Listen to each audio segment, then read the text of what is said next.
Sup guys, I'm going to quickly go over the new GearLab update. I'm looking over the data mine, but all the changes should be in-game, so you shouldn't really need it, but I'll link it for anyone who wants to see it regardless. Okay, first off, we didn't get a new piece of rainbow equipment this time, but instead got the 406 Mark 7 from New Jersey's event. I actually just went in depth about not just this gun, but every single relevant battleship gun in the guide I uploaded yesterday. So if, for some reason, you don't know whether or not this gun is good, you should go watch that guide. I'll leave a link to it in the description, and it should answer all your questions regarding the 406 Mark 7. I do want to bring attention to the fact that it has two build paths though. So you can either use 9 rainbow blueprints plus 6 ordnance, following the top path that crafts from the Mark D, or you can follow the Mark 6 path and use 11 rainbow blueprints and no ordnance. I think the top path is probably better for most people, and if you value the ordnance more than the blueprints, then I trust that you will be able to make your own decisions. Next, I'll talk about the new IJN anti-air gun, the 80mm Type 98. As an anti-air gun, it is pretty much worthless. Looking at its damage, reload, and range, it is outperformed in all metrics by this random purple AA gun.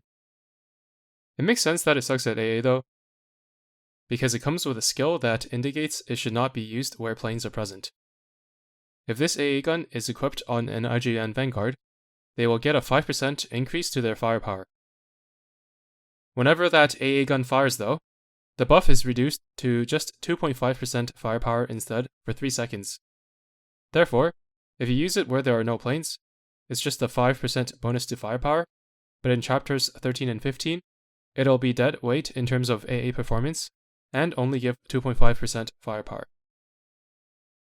The biggest winner of this is going to be Azuma, who can reach upwards of over 500 firepower through her base stats, guns, fleet tech, and officers.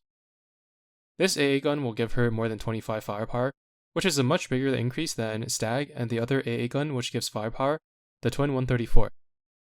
However, past Azuma, its effectiveness falls off significantly, as most IJN ships have a significant portion of their damage coming from torpedoes, which firepower does not increase, but accuracy does.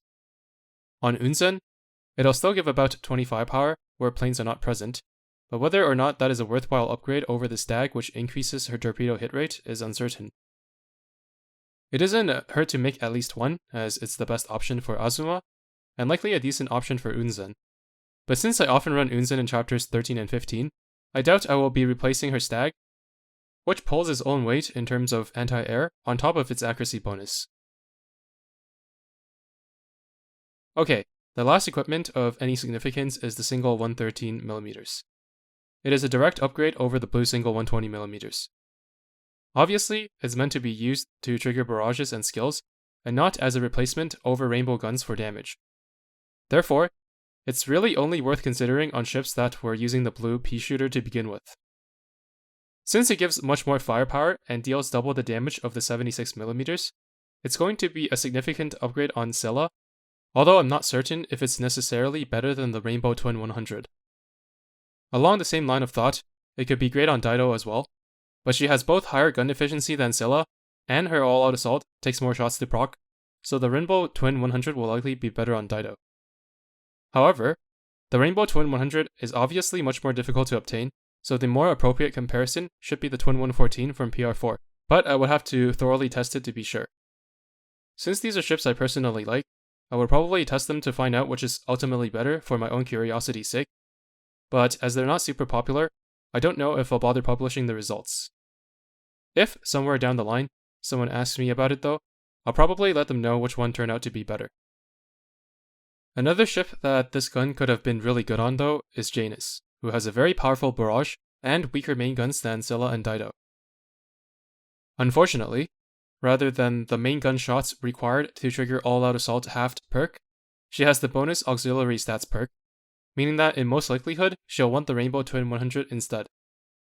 This has always bothered me because looking at the Sumner destroyers, which came out before Jervis and Janus, Sumner was a more offense-oriented ship while Ingraham was a more utility-oriented ship, and accordingly, Sumner received the reduced shot count perk, while Ingraham received bonus stats.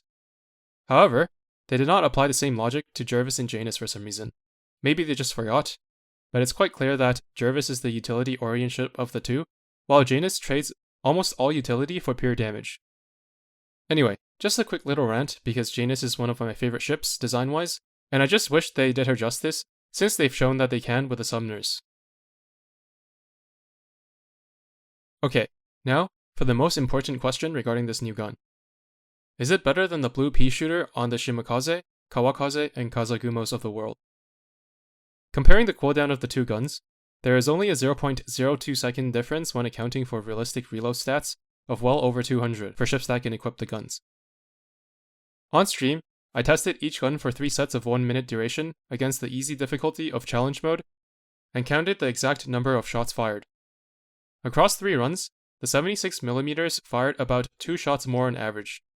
The difference in fire rate is pretty much negligible, so the new single 113 is a minor upgrade, and at worst a side grade. However, most of the upgrade comes via its firepower and higher base damage, but when you put that increase together with the torpedo damage that these destroyers are doing, it's probably going to be less than a 1% increase in their total damage. Now, whether or not 24 electronics and 2k gold is worth it for less than 1% extra damage on Shimakaze and Kawakaze, as well as the aesthetic of the gold rarity, is entirely up to you, but personally, I'm just going to stick with the 76mm on my IJN destroyers. And just a reminder, you don't have to take my word for it, even if you can see me testing the guns on stream. Feel free to run the same experiments and see if what I'm saying is true for yourself. And one more ship it's pretty decent on is Longwu. I won't elaborate further. Anyways, that's it for this Gear Lab update. Thanks for watching, and see you in the next video.